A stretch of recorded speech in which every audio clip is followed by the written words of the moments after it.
Welcome to Ask the Lawyer radio podcast with attorney Brian Figueroa of the law firm Figueroa and Associates. This podcast features a recording of our most recent radio show aired weekly in New York City.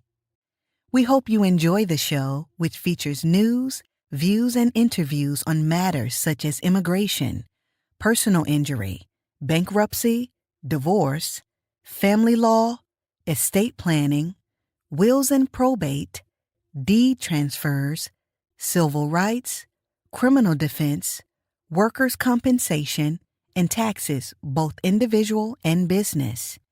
You can contact us at 855-768-8845 or visit us at www.askthelawyer.us. You have questions? We've got the answers. Hello, my name is Mary Campbell, legal assistant at the law firm of Figueroa and Associates, and your presenter with a special immigration report. Analysis of the Trump administration's move to end TPS for Venezuelans and legal recourse for opposition groups. On January 29, 2025, the Trump administration announced its decision to end temporary protected status, TPS, for over 600,000 Venezuelan migrants currently residing in the United States. This move, led by Homeland Security Secretary Kristi Noem, has ignited controversy and concern among immigration advocates, legal experts, and affected individuals. TPS, a humanitarian program established to provide temporary legal status to individuals from countries facing extraordinary conditions such as war or natural disasters, has been a critical relief measure for Venezuelans fleeing economic collapse and political turmoil. The administration's decision aligns with its broader immigration policy stance, emphasizing stricter enforcement and reassessment of humanitarian programs. However, it also raises significant legal questions and potential challenges from advocacy groups, lawmakers, and TPS beneficiaries. This analysis examines the legal options available to those opposing the decision and the pathways Venezuelan migrants can explore to contest the termination of their protected status. Legal and humanitarian context of TPS for Venezuelans. The TPS designation for Venezuelans was originally granted in 2021 under the Biden administration due to Venezuela's deteriorating political and economic conditions. It provided protection against deportation and allowed beneficiaries to obtain work permits. The Trump administration's decision to terminate TPS comes despite ongoing instability in Venezuela, raising concerns about the rationale behind this move. According to Secretary Noem, the rationale for ending TPS includes concerns over national security, border enforcement, and alleged criminal activities among some Venezuelan migrants. However, opponents argue that this decision disproportionately harms individuals who have legally established lives in the U.S. and who would face severe hardships if deported. Potential legal challenges to the termination of TPS. Several legal avenues exist for challenging the termination of TPS, including administrative appeals, federal lawsuits, and congressional intervention. Advocacy groups and affected individuals may pursue the following legal strategies. 1. Challenging the decision under the Administrative Procedure Act, APA. One of the most effective legal avenues for opposing the termination of TPS is through the Administrative Procedure Act, APA.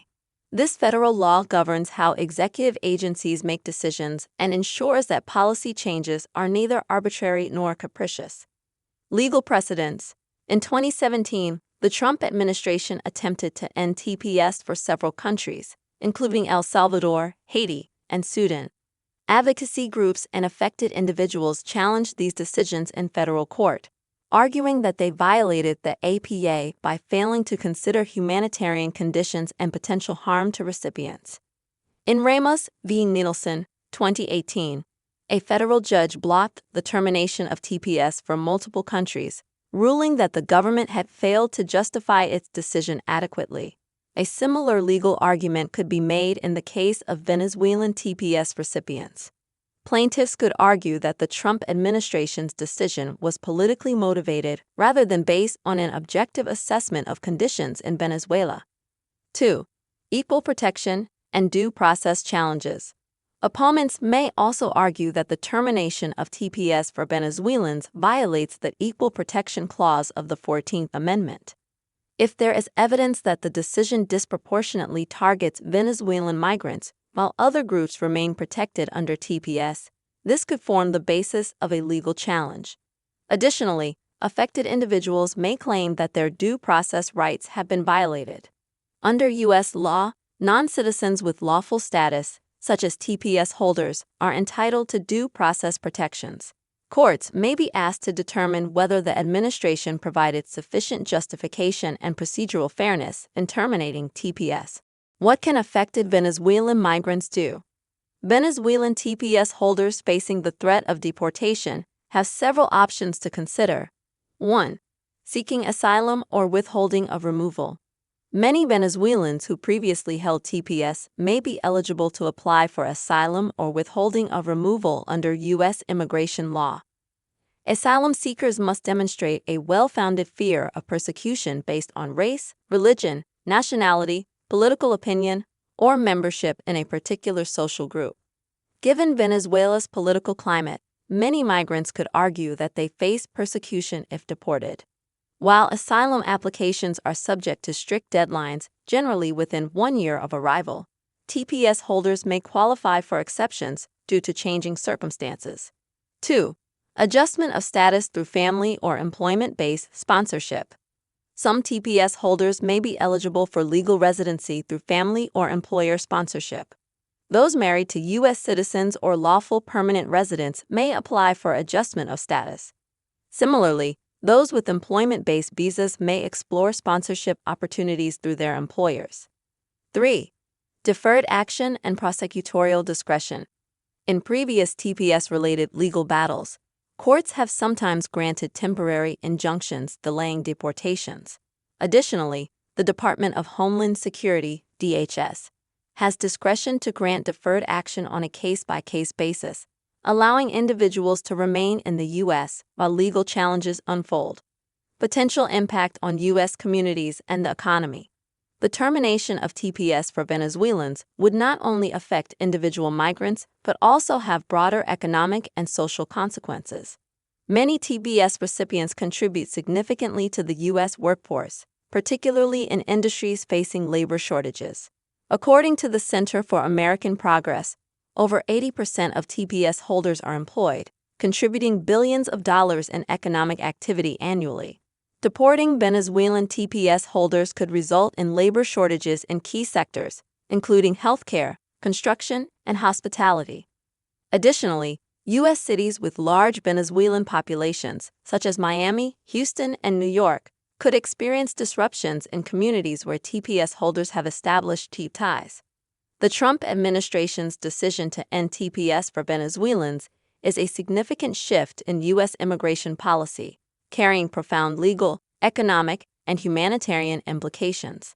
Advocacy groups, legal experts, and affected individuals have multiple avenues to challenge the termination, including lawsuits under the Administrative Procedure Act, equal protection claims, and asylum petitions.